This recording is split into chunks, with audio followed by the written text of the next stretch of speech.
Hello guys, দেখতেই পাচ্ছ ওই সকালেই এক গাড়িতে বসে থাকা একটা সুন্দর ভিডিও, যেটা শুরু হচ্ছে গঙ্গার উপর দিয়ে। হ্যাঁ, সালটা ছিল 2024, মানে আগের বছর রিসেন্টলি। তো আমরা নভেম্বর মাসের 2024-এ মায়ের মন্দির এইভাবে দর্শন করতে করতে চলে গেছিলাম বেলুড় মঠের উদ্দেশ্যে, যেটা পুরোটাই অর্গানাইজ করেছিল আমাদের পাড়া থেকে। এটা হলো ভোলা কাকু।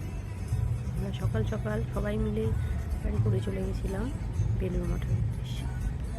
সেখানে গিয়ে আমরা সারাদিন খুব মজা করেছি। তো সেখানে কী করেছি তার কিছু ছোটো ছোটো ভিডিও আর ক্লিপস, সুন্দর সুন্দর ফটো, যেটা আমরা ফ্যামিলির সাথে স্পেন্ড করেছি সারাটা দিন। তো সেগুলো আমরা আমাদের সাথে তুলে ধরব। তো দেখে নিন। আমরা সকাল সকাল পৌঁছে গিয়ে ওখানে সবাই মিলে একসাথে লাইনে দাঁড়িয়ে প্রথমেই কিছু বাড়ি থেকে আনা শুকনো ব্রেকফাস্ট করে নিয়েছি। খেয়ে দিয়ে তারপরে আমরা আমাদের মন্দির দর্শন শুরু করেছি। দেখতে পাচ্ছ আমার মা, আমার পাড়ার দিদা, লক্ষ্মী দিদা দাঁড়িয়ে আছে এখানে। তারপরে আমরা সবাই মিলে উদ্দেশ্যে রওনা দিলাম গঙ্গা দর্শন করার জন্য। পাশেই আমাদের রামকৃষ্ণদেবের সুন্দর মন্দির, প্লাস আমাদের ওখানে থাকা যেসব কলেজ, ইনস্টিটিউট আর মিউজিয়াম রয়েছে, সেগুলো আমরা এক এক করে আপনাদের সবাইকে দেখাবো। দেখে নাও কিছু সুন্দর ভিডিও আর ক্লিপস। এই হলো সেই শীতের সকাল।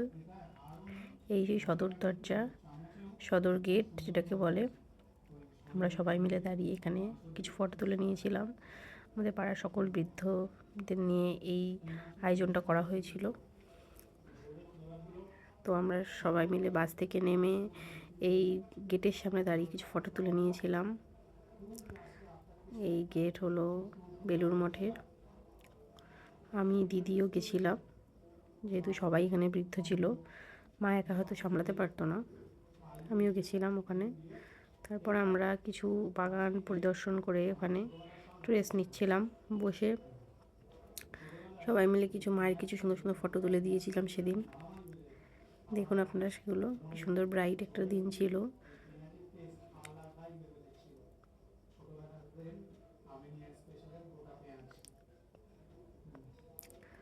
এই সেই মন্দির। রিয়া দিদি, রিঙ্কু দিদি, আমরা এই কয়জন গ্রুপ, আর বান্টু ছিল।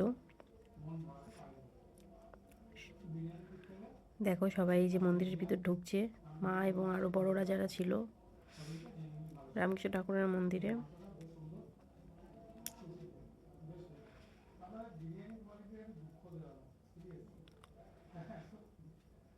এই যে মা হেঁটে যাচ্ছে গঙ্গার দিকে।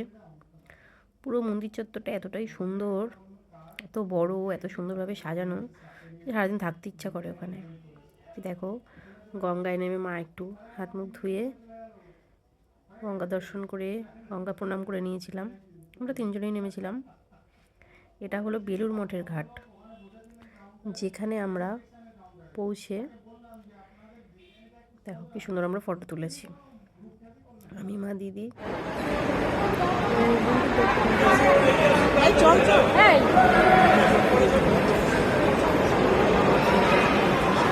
এখানে ফটো তোলা বারণ ছিল। এখানে কয়েক শশ মানুষ একসাথে বসে খাবার খাই আমরা, ঠাকুরের ভোগ গ্রহণ করি।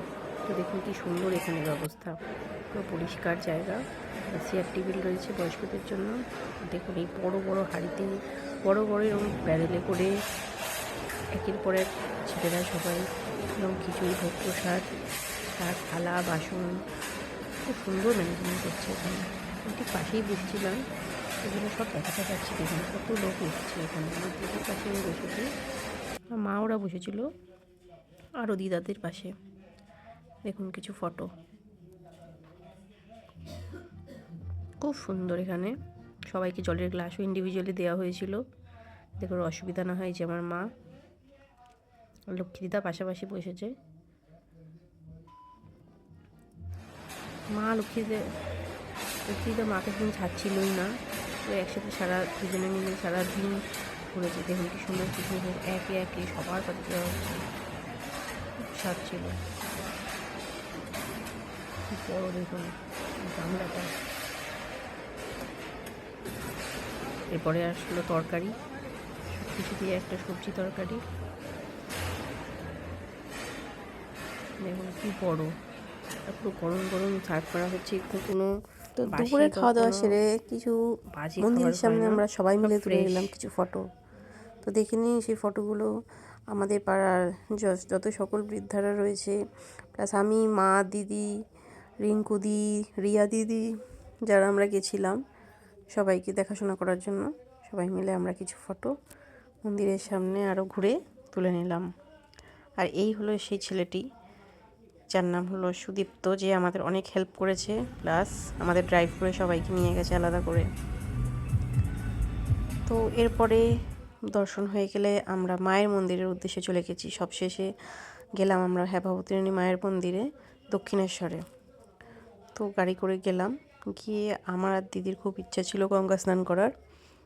তো সবশেষে আমরা মায়ের মন্দিরে পুজো দেওয়ার আগে একবার গঙ্গা স্নান করে সন্ধ্যা নেমে গেছিলো। তারপরে দেখুন কি সুন্দর লাগছে মন্দিরটা। আমি আর দিদি চেঞ্জ করে ফ্রেশ হয়ে মায়ের মন্দিরে ডালা নিয়ে পুজোর উদ্দেশ্যে চলে গেছিলাম মায়ের মন্দিরে। তো এখন যাই হোক, ভিতরে এখন ফটো তুলতে দেয় না, তো আমরা বাইরে দাঁড়িয়ে কিছু ফটো তুলেছি আমি আর দিদি। দেখো কি সুন্দর লাগছে সন্ধেবেলা মায়ের মন্দির। ফটোটা তুলে সবশেষে পুজো দিয়ে মায়ের মন্দিরে খুব সুন্দরভাবে পুজো দিয়েছি আমরা, মাকে দর্শন করে। তো আমরা সন্ধ্যা থাকতে থাকতেই বেরিয়ে পড়েছিলাম দক্ষিণেশ্বর থেকে। মন্দিরের সামনে কিছু ফটো তোলা হয়েছিল, মন্দিরের বাইরে গেটের মুখে কিছু ফটো তোলা হয়েছিল, দেখে নাও। সেই ফটোগুলো তুলে আমরা লাস্টে যখন সন্ধ্যা হয়ে গেছে তখন দক্ষিণেশ্বর থেকে প্রায় বেরিয়ে গেছি। তো সুদীপ্তরাও গেছিলো গাড়ি পুজো দিতে, গাড়ি টাড়ি পুজো দিয়ে লাস্টে আমরা বেরিয়ে গেলাম যখন খুব খিদে পেয়ে গেছিলো। তারপর আমরা যারা ছোটরা ছিলাম